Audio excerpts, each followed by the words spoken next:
Salut, c'est Guillaume Canet. Est-ce qu'on s'enlace On s'enlace pas entre nous, mais est-ce qu'on s'enlace de ce générique ?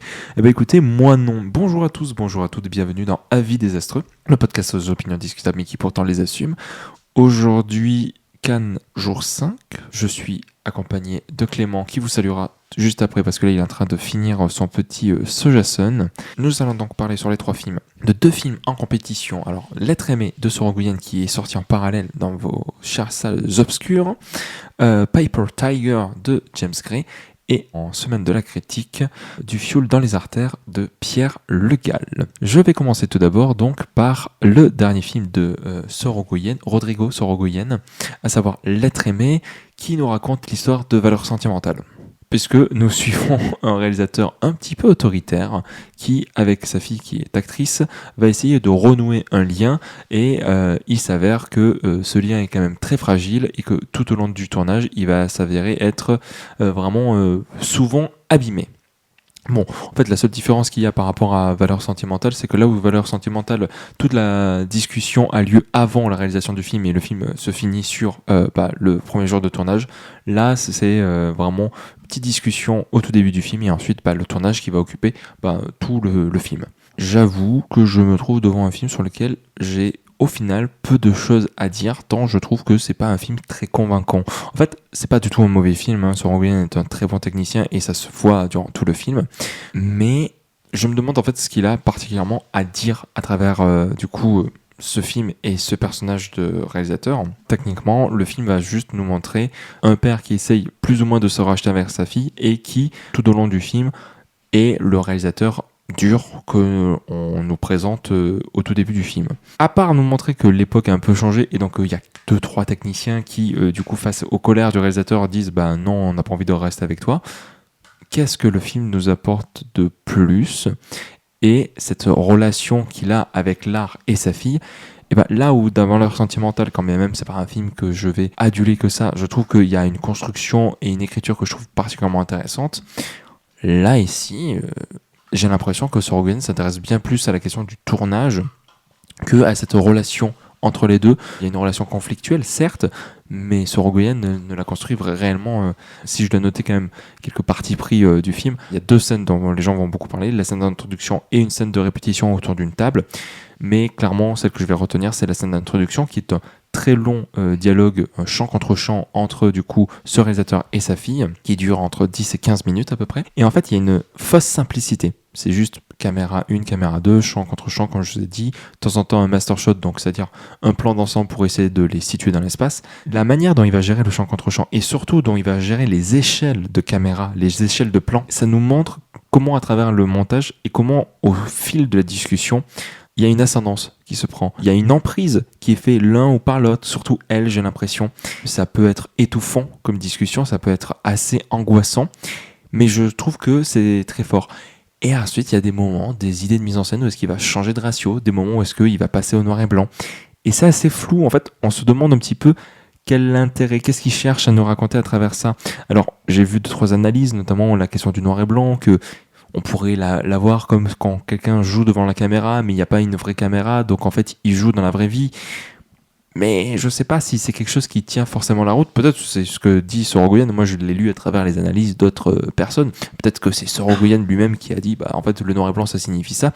Mais c'est vrai que c'est pas évident à saisir. À part raconter l'autre scène qui est très marquante, la scène de la table, du repas, qui arrive à être drôle et en même temps à plonger sur quelque chose de très malsain et à vraiment construire toute une tension. Et la scène elle dure facile 20 minutes je pense, ou en tout cas le ressenti était de 20 minutes, tellement à un moment on est en train de ne plus respirer parce qu'il y a une tension tellement palpable sur ce plateau, et c'est un vrai tour de force de réussir à nous tenir en haleine pendant toute cette scène.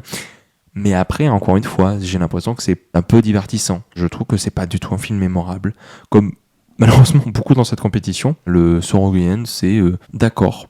Et ensuite, qu'est-ce que tu me dis par rapport à ça ? Qu'est-ce que tu veux réellement pointer du doigt ? Je sais pas. Voilà, c'est un film qui a eu du mal à me convaincre. Après, voilà, je parle à mon échelle. Autour de moi, il y a quand même quelques journalistes, si je dois parler des copains journalistes, qui en sont ressortis émerveillés du film, dithyrambiques, voire. parmi eux certains qui n'avaient pas aimé Soudain, donc je prends mes pincettes. Et non, je ne te vise pas Clément. Mais Clément, d'ailleurs, nous allons pouvoir te retrouver puisque nous allons parler de 2 films encore. Bonjour tout le monde, j'ai fini mon Sojason. Et voilà, comme ça, les coulisses, David Desastreux, les coulisses du podcast. Nous allons nous intéresser à une séance spéciale, je crois, de la semaine de la critique, encore elle, à savoir du fioul dans les artères de Pierre Le Gall. Alors, nous l'avons appris, il y a différents Pierre Le Gall qui existent. Alors, il y a le photographe français, celui qui est né en 48. Il y a également le traducteur de l'Ancien Testament en langue bretonne. Mais malheureusement, nous n'allons parler d'aucun de ces 2 Pierre Le Gall. Ni de la gale, ça c'est pour l'hôpital. Ni de la gale. Alors, faites bien attention lorsque vous allez faire vos recherches autour du film. Mais non, donc oui, du fioul dans les artères qui nous raconte l'histoire d'une rencontre amoureuse, je pense que je peux le dire. Hein. Oui. Une rencontre amoureuse entre 2 routiers et de comment cette relation va évoluer, parce que qui dit routier dit un petit peu partout dans la France ou dans l'Europe. Nous l'avons vu ensemble, Clément, et si je ne m'abuse, il me semble que c'est un vrai coup de cœur. Oui, le film, je l'ai trouvé très bon. Déjà, parce qu'on avait eu cette discussion l'année dernière à propos d'un autre film. Mais, on était ensemble, Story of Sound en tout cas, on en avait parlé à la discuté. sortie, mais je crois pas qu'on en avait parlé au podcast, effectivement. Et ce qui m'avait gêné, mais comme ce qui me gêne aussi avec les Dolan et un peu la représentation de l'homosexualité au cinéma, c'est que pendant longtemps, on a cantonné l'homosexualité à des hommes jeunes, beaux, musclés, qui vivent dans les grandes villes. Est-ce que tu pourrais mettre le cinéma de Guadagnino dedans ou pas ?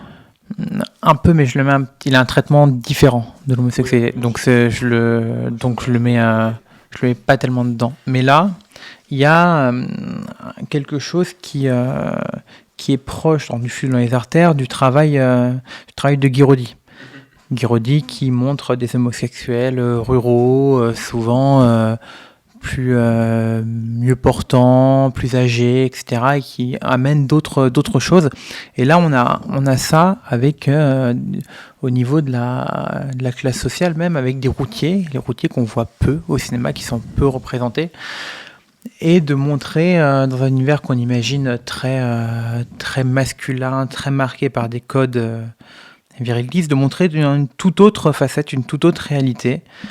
Et ça, je trouve qu'il y a quelque chose de très intéressant et de très politique là-dedans. Oui, tu parles de la question de politique. C'est un des angles qui a été dans la présentation et qui se retrouve dans le film. C'est que moi, la question du corps, c'est vraiment quelque chose que je trouve de très travaillé dans le film. Tu parlais donc de la notion du corps déjà dans la question de la sensualité, la question de ces 2 corps. Enfin, je ne veux pas te dire 2 corps, mais techniquement, il y en a plusieurs, mais de ces corps qui vont apprendre à se connaître, des corps un peu gros, il y a un peu de pliure au niveau du ventre, etc. Mais outre le fait que du coup, il y a un corps nu qu'on n'a pas l'habitude de voir, de l'autre, la question politique, c'est des corps éreintés, abîmés, parce qu'ils sont toujours en train de travailler. Le film le montre bien. Bon, de toute façon, on a cette idée du routier, mais le film le montre bien. Ce sont des gens qui n'ont pas de vie sociale, qui ont très peu de vie familiale, qui donc, il y a cet esprit de groupe entre les différents routiers. Et donc, le corps est à la fois une question de sensibilité et à la fois une question très politique, parce qu'elle est le pur reflet du capitalisme éreintant. Oui, totalement. Et d'ailleurs, il y a quelque chose là encore de très politique. Alors, les conditions de travail ne sont pas le cœur du film, mais ils sont évoqués à plusieurs reprises et transparaissent tout du long. Et habités, je trouve. Exactement. Et il y a quelque chose de très politique. D'ailleurs, dans un dialogue qu'ils ont tous les deux, il y a 2 routiers, un qui est français, l'autre qui vient d'Europe de l'Est. Et ils ont une discussion où le français reproche au polonais de dire oui, c'est de la concurrence déloyale, vous coûtez beaucoup moins cher, etc. Ce qui est vrai.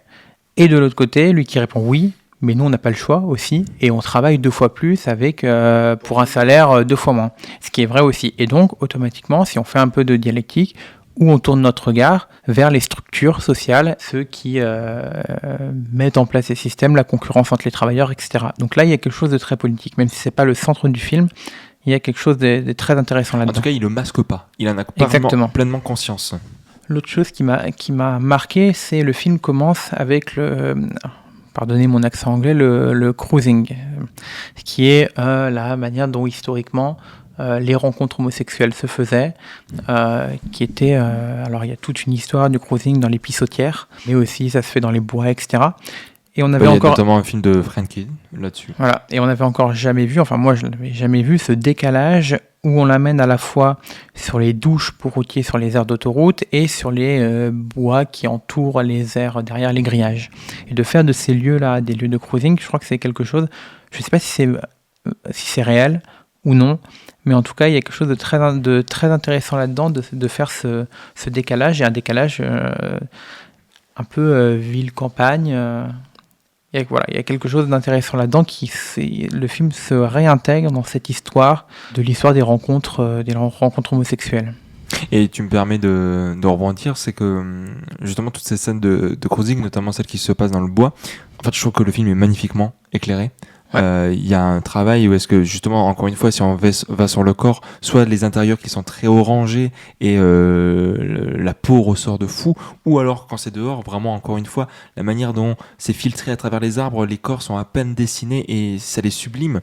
Et vraiment, c'est un film d'un point de vue technique qui est très réussi, mais outre le point de vue technique et les acteurs, Alexis Manetti, qu'on a l'habitude de voir, notamment la semaine, parce qu'il avait déjà présenté du coup le ravissement pour ne citer que lui, c'est un film qui, émotionnellement, il est très fort. Il y a plusieurs scènes, alors moi je pense à la scène des stations essence, sans trop en dévoiler, qui est une scène très forte, mais même la scène du message vocal et du regard échangé, enfin c'est une scène qui m'a ému. Ah oui, moi il m'a bouleversé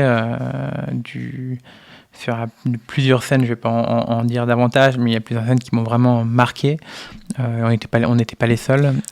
Oui, parce que nous avions effectivement le jury de la Queer Palm qui était en face de nous. Voilà, on ne dira pas ce qu'on a pu leur dire, échanger avec eux, mais en tout cas, on peut dire que globalement, voilà, on a l'impression qu'ils ont aimé. Thomas Joly a beaucoup applaudi à la fin du film. Voilà, c'est la petite info people qu'on vous sort. Celle aussi intéressante, c'est quand on parlait de la manière dont les gens c'est des gens qu'on voit peu au cinéma, une sorte d'un départ à la retraite organisé par pour tous les gens avec tous les routiers, tous ceux de la boîte. Et là, il y a quelque chose de très intéressant dans le rapport au corps, dans le plaisir qu'ils prennent à parler de leur travail, etc. Et un truc qui m'a aussi marqué, c'est qu'il y a une scène qui est très bien pensée, où globalement, pour le dire simplement, pour expliquer un peu, le routier français, on lui demande de prendre en charge un jeune nouveau, qui a femme, enfant, etc. Il y a une discussion où il lui dit « Est-ce que t'es marié ?» etc. Et juste avant, il a croisé le regard d'un autre routier en face avec qui il avait peut-être eu une aventure. Et là, on s'attend, tout est fait pour que stéréotypement, on dit il va se passer, ça va mal se passer, il y a un problème. Oui, pareil. Et la réaction du jeune, elle est juste formidable. Il dit tout simplement bon, oui, tu fais ce que tu veux, ça te fait plaisir, mais tu devrais y aller. C'est vrai qu'il est mignon. Tu vois, il est un peu, de mémoire, mais il dit quelque chose comme ça. Et du coup, de évacuer cette question qu'on pourrait, de manière stéréotypée, lui dire que lui, là, à ce moment-là, dans ce champ, dans cette condition sociale-là, dans ce rapport à la masculinité sur des routiers, etc., on a peut-être tout faux et peut-être que c'est des stéréotypes. Il y a quelque chose que j'ai trouvé très beau là-dedans et très symbolique. Oui. Non, mais je suis complètement d'accord. Et puis même de manière générale, si juste on prend un peu de recul, outre ce personnage, le film, il y a un esprit de groupe qui est hyper bien filmé et hyper bien représenté à travers tous les routiers et routières. Il y a quand même des routières qui ont des discussions, notamment autour des règles, que je trouve géniales sur leurs échanges verbaux, etc. C'est un film extrêmement bien écrit aussi au niveau du dialogue.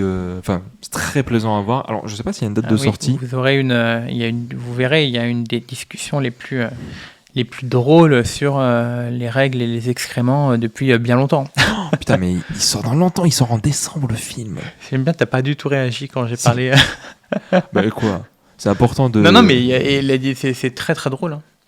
Écoutez, on vous encourage à le découvrir quand il sortira. Alors, il ne sortira pas avant décembre. Putain, des fois, il y a des trucs comme ça, mais pourquoi vous les sortez pas plus tôt? Mais bon, j'imagine, parce que sinon, ça fait un embouteillage, c'est un petit peu rigolo, parce que là, on parle de routier. Mais bref, écoutez, notez-le quelque part, mettez-le sur vos agendas. en décembre voir du fioul dans les artères. De toute manière, je pense que le film ne va pas passer inaperçu, loin de là. Je pense qu'il va faire un petit peu son bout de chemin. En parlant de bout de chemin, en parlant de réalisateur, pas du tout, c'est pas du tout son premier film, hein, loin de là. Voici le retour du prophète maudit, hein. Nul n'est prophète en son pays, comme l'on dit, à savoir James Gray et son Piper Tiger. Pourquoi je dis ça ? Parce que James Gray se tape une sale réputation à Cannes. En fait, il n'y a que les critiques français qui le surkiffent. Les critiques américains restent plutôt de marbre. Et j'en parlais tout à l'heure avec... écoutez, si vous voulez savoir, avec Régé le Gorilla, hein, on discutait parce qu'on a attendu ensemble pour la queue, en disant que James Gray, il floppe de fou. Tous ses films, c'est des flops. Et pourtant, il arrive à avoir quand même des sacrés noms au casting, hein, là, Dan Driver, Scarlett Johansson et Max Tyler.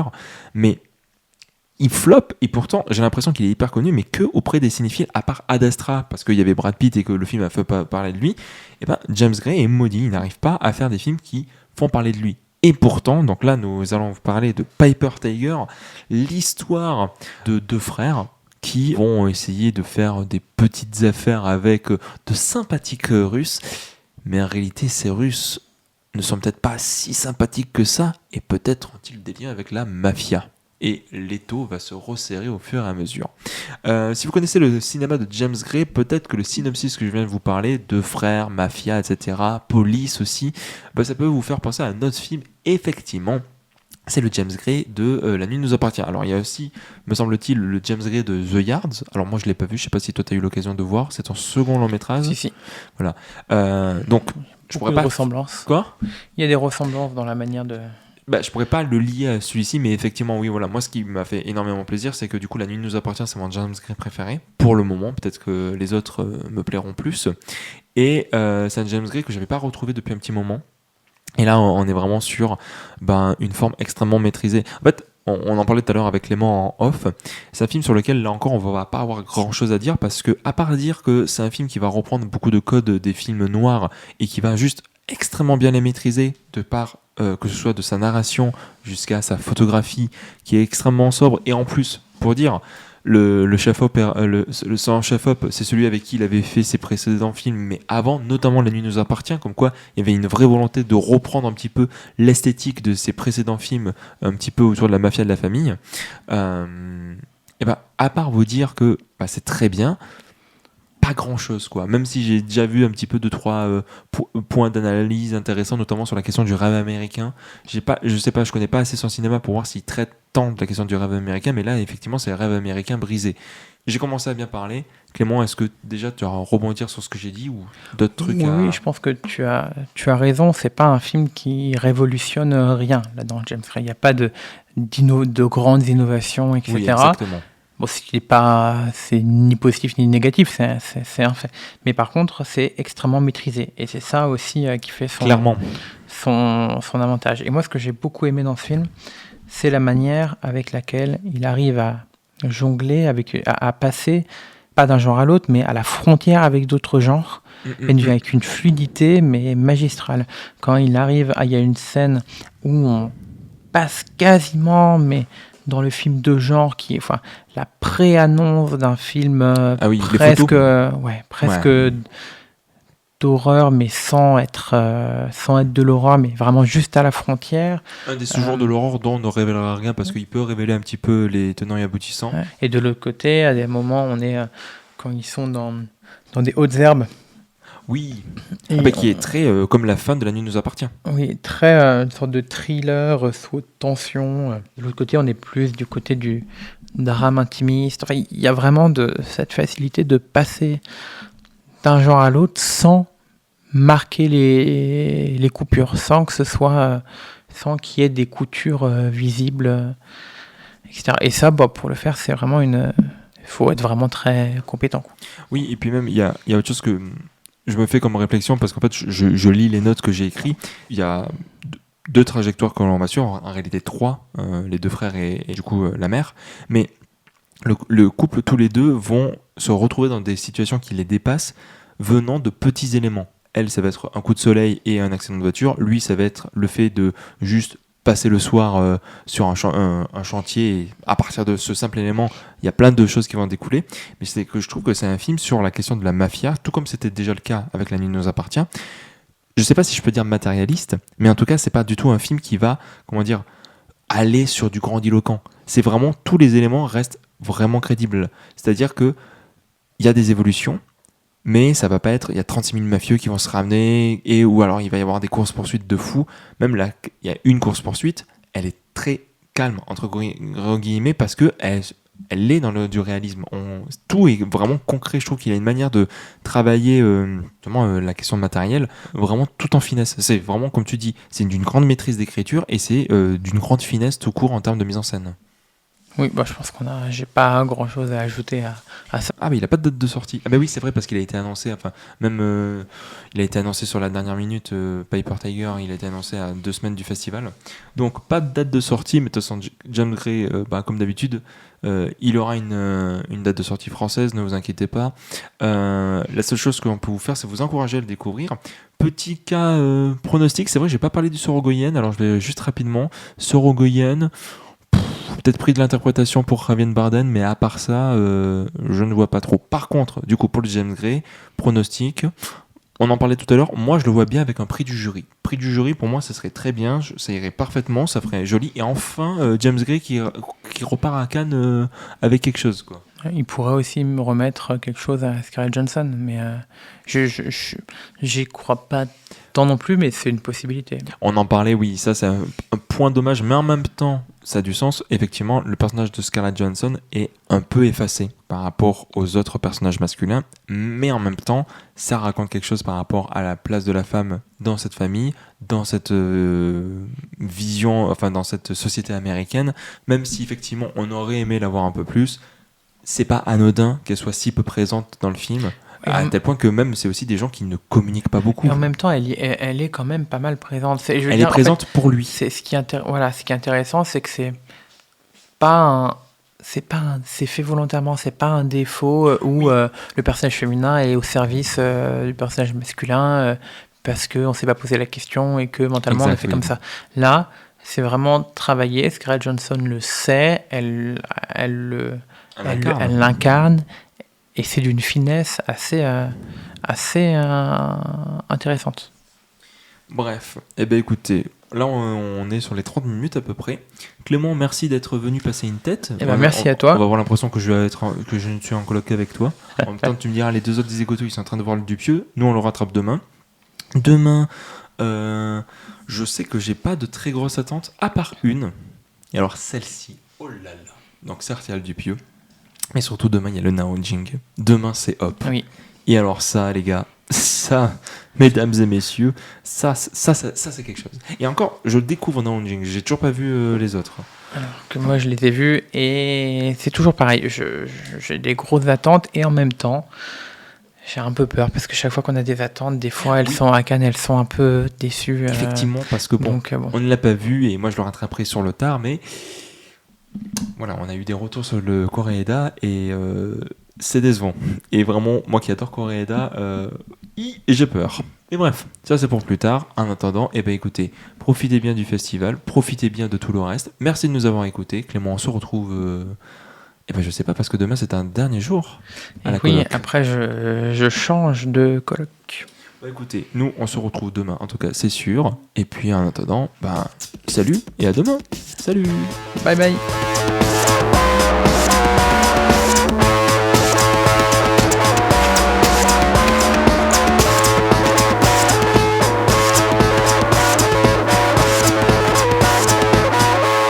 Oh, monde de merde.